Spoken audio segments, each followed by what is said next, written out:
श्री स्वस्थानी व्रत कथा। श्री स्वस्थानी व्रत कथा वाचन सुनिरहनुभएका श्रोतावृन्दमा हार्दिक नमस्कार। आज हामी श्री स्वस्थानी व्रत कथाको 14औं अध्याय वाचन गर्दैछौँ। प्रस्तुत छ श्री स्वस्थानी व्रत कथामा आधारित कथा वाचनको 14औं अध्याय।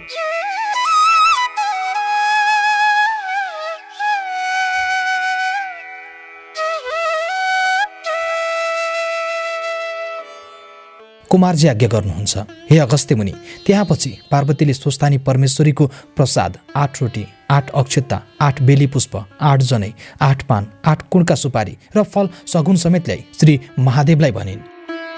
हे स्वामी, अब मेरो तपस्या पूर्ण भयो। केटाकेटीदेखि हजुरलाई धाइरहेकी बल्ल पाएँ। हे आदि पुरुष, स्वस्थानी परमेश्वरीको व्रतको प्रभावले मैले हजुर जस्ता स्वामी पाएँ। फेरि पनि म केही बिन्ती गर्छु। यस ब्रह्माण्ड संसारमा कोही दुखी छन् र दरिद्र छन्, कोही पापी छन्, कसैका स्त्री छैनन् र कसैका पुरुष छैनन्। यो व्रत प्रकाश गरिदिए सबैको उद्धार होला। हे पार्वती, तिमी धन्य रहेछौ। दुखी दरिद्रका उपर तिम्रो यस्तो दया रहेछ। अत म यसको उपाय बताउँछु, सुन। पहिले अस्वस्थमा ऋषिलाई डाक्न पठाई रसातल पातालमा पठाऊ, त्यहाँ उनले प्रकाश गरिदिन्छन्। हवस् स्वामी। यति भनी पार्वतीले अस्वस्थमा ऋषिलाई डाक्न पठाइन् र अस्वस्थमा आएपछि महादेव पार्वतीलाई प्रणाम गरी, हे भवानी शङ्कर, मलाई के कामले डाक्नुभयो भनी सोधे। यति अस्वस्थामाको वचन सुनेर पार्वतीले भनिन्, हे अस्वस्थामा, तिमी रसाताल पातालमा जाऊ र त्यहाँ जो दुखी छन्, जो दरिद्र छन्, जो पापी छन्, जसका स्त्री छैनन् र जसका सन्तान छैनन्, तिनलाई यस्ता विधिले व्रत गराऊ। यति पार्वतीले भनेको सुनि अस्वस्थामा ऋषि प्रसन्न भई हवस् भनी महादेव पार्वतीलाई साष्टाङ्ग प्रणाम गरेर रसाताल पाताल गए। त्यहाँपछि एक दिन महादेवले पार्वती कत्तिकी चतुरी रहिछन् जाँच्नु पर्यो भनी आफू कसैले नदेख्ने ठाउँमा लुक्न जानुभयो। महादेवलाई नदेखि पार्वती यताउता खोज्दै हिँड्न लागिन्। कहीँ पाउन सकिनन् र अत्यन्तै चित्त आकुल गरेर विलाप गर्न लागिन्। फेरि कता जानुभयो भनेर अनेक ठाउँमा खोज्दा लुकिरहेका महादेवलाई फेला पारिन् र भनिन्, हे ईश्वर, हजुर किन मलाई छली लुक्न जानुभयो? म राम्रो भएन कि मन परेन कि किन मलाई छोडेर अन्त लुक्न जानुभयो? यस्ता तरहसित पार्वतीले भनेको सुनेर केही पनि नबोली मनमा महादेवले भन्न लाग्नुभयो, यी पार्वतीले मलाई यसै छोड्ने भएन। अब रूप फेरेर अर्कै रूप लिई वन विहार गर्न जानु पर्यो। अब अन्तर्ध्यान भई श्लेषमान्तक वनमा एक्लै गई किरातको रूप लिएर वनमा शिकार खेल्छु।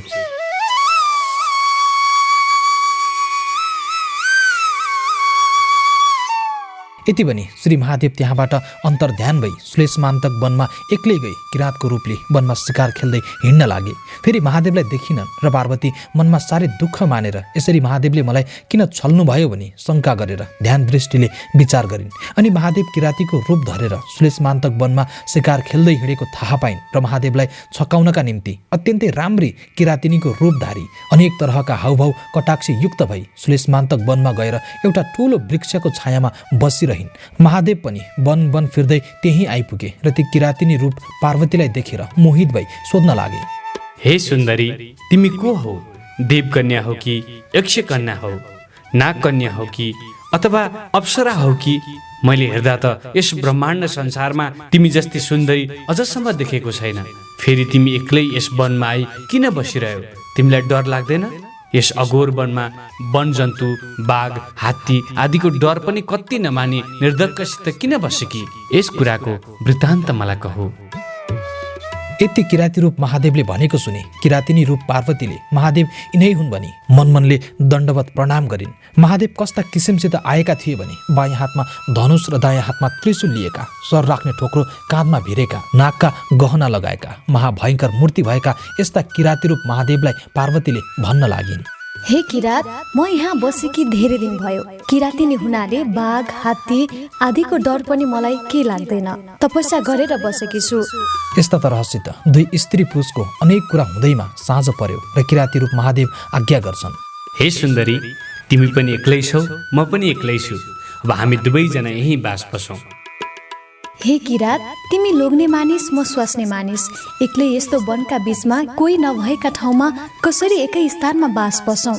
लोग्ने मानिसको धर्म हुँदैन।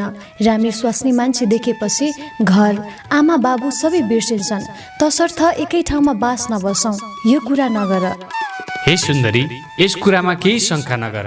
हामी दुवै स्त्री पुरुष यही रुखमुनि बास बसौँ।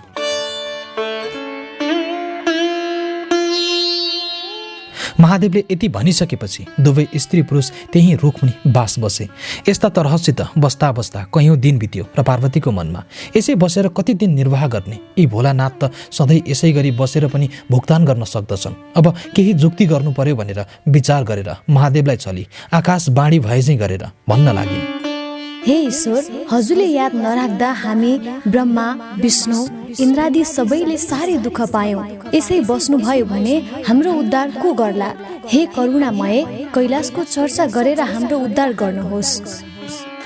यस्तो आकाशवाणी भएको सुन्दा महादेवले यो कसका उपर भनेको, म यहाँ आएको त कसैले पनि देखेको छैन भनेर यताउता हेर्दा केही पत्ता पाउन सकेनन् र देवताहरूले भने होलान् भनेर चुप लागेर किरातिनी रूप पार्वतीलाई नदेखेर खोज्न लागे। तब पार्वतीले पनि केही थाहा नपाएझै गरी फलफुल टिपेर खान लागेकी थिइन्। किरात रूप महादेव त्यहाँ पुगी भन्नुभयो, हे सुन्दरी, तिमीलाई खोज्दा कहीँ पनि पाउन सकिन, कहाँ गएकी थियौ?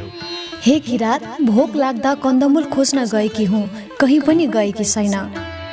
यिनै कुरा गरिरहँदा पूर्ण चन्द्रमा भन्दा पनि अति राम्री पार्वतीलाई देखेर चित्त चञ्चल भई कामले पीडा गर्दा किरातिनी रूप पार्वतीलाई समात्न जाइलाग्दा पार्वती भन्दछिन्, हे किरात, तिमी कस्ता रहेछौ? के तिम्रो धर्म यही हो? मैले त महादेव बाहेक अरू कसैले स्वामी तुल्याउने छैन भने प्रतिज्ञा गरेर यस वनमा आई उनै महादेवको तपस्या गरेर बसेकी छु। तिमीले त्यसो गरे म तिमीलाई श्राप दिई हत्या गरेर मर्नेछु। हे सुन्दरी, तिमी त्यसो भन्छौ भने म उनी महादेव हुँ। वन विहार गर्न मन लाग्दा वन विहार गर्न आएको हुँ, नपत्याए हेर। यति भनेर महादेवले ज्योतिरूप धरेर दर्शन दिए। तब किरातिनी रूप पार्वतीले मनमा आनन्द मान्दै पाउमा दण्डवत गरेर बिन्ती गरिन्, हे ईश्वर, उसो भए कन्यादान लिन मेरा बाबा महतारी छेउ हिँड्नुहोस्। लौ हुन्छ, हिँड। हिँड्न त हिँडियो, यिनी त पार्वती पो रहेछ। मलाई छल गरेर आफ्ना बाबा महतारी छेउ ल्याइन्, अब कसो गरौँ? ओहो, लाज पो भयो। यति भनेर श्री महादेव अन्तर्ध्यान भई किरातेश्वर शिवलिङ्ग भएर सुलेश मान्तक वनका उत्तर भागमा गई बसिरहे। फेरि महादेवलाई नदेखेर पार्वतीले अत्यन्तै विलाप गर्दै ध्यान दृष्टिले विचार गरिन् र किरातेश्वर शिवलिङ्गको ध्यान गरेर वस्त्र पहिराई धूप दीप नैवेद्य चढाई पूजा गरेर तपस्या गरिन्। पार्वतीले स्नान गरेकी हुनाले त्यस ठाउँको नाम गौरी घाट भयो। जो मनुष्य गौरी घाटमा स्नान गरेर किरातेश्वर शिवलिङ्गको दर्शन गर्ला त्यसको सबै दुःख नाश होला र लक्ष्मी प्राप्त भई यस लोकमा सुख सम्पत्ति पाई परलोकमा कैलाश पद पाउला। हे अगस्त्य मुनि भनेर कुमारले आज्ञा गरे।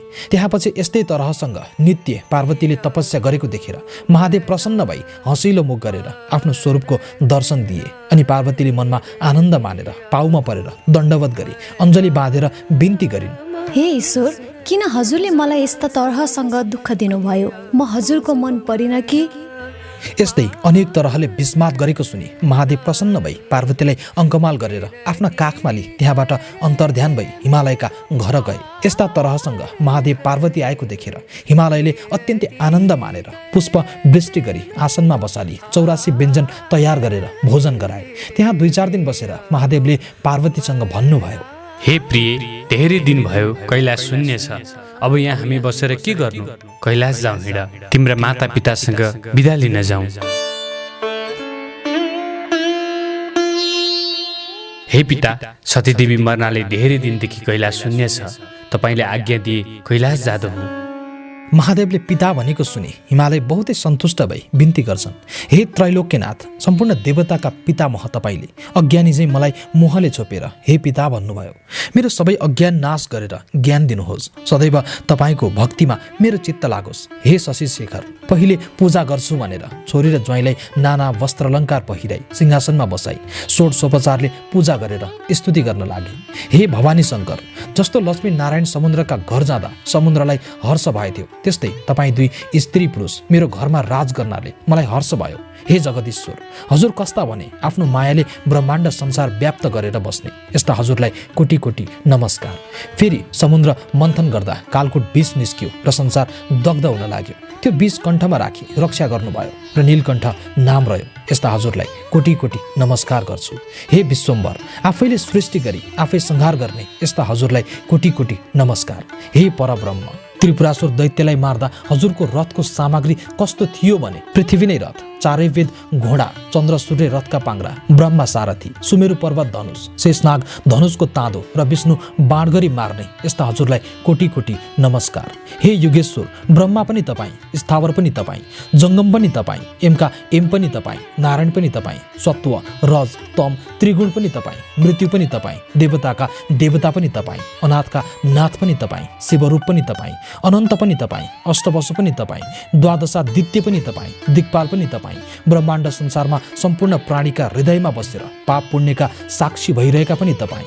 हे विश्वध्वज, हजुरको महिमा वर्णन गर्न ब्रह्माको पनि शक्ति पुग्दैन, हजार जिब्रो हुने शेष नागको पनि बल पुग्दैन भने मेरो कसरी पुग्ला। यस्ता तरहले हिमालयले स्तुति गरेको सुनेर महादेव प्रसन्न भई हँस्याइलो मुख गरेर भन्नुभयो, हे गिरिराज, तिम्रो भक्ति देखेर म प्रसन्न भएँ।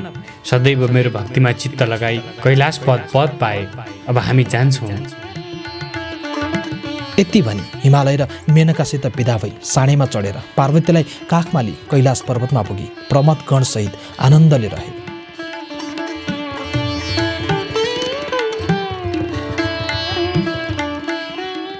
हवस् त श्रोतावृन्द, श्री स्वस्थानी व्रत कथाको 14औं अध्याय यही सकिन्छ। कथाको 15औं अध्याय लिएर अर्को श्रृङ्खलामा उपस्थित हुनेछौँ। श्री स्वस्थानी माताले हामी सबैको रक्षा गरून्। नमस्कार। श्री स्वस्थानी व्रत कथा। ओ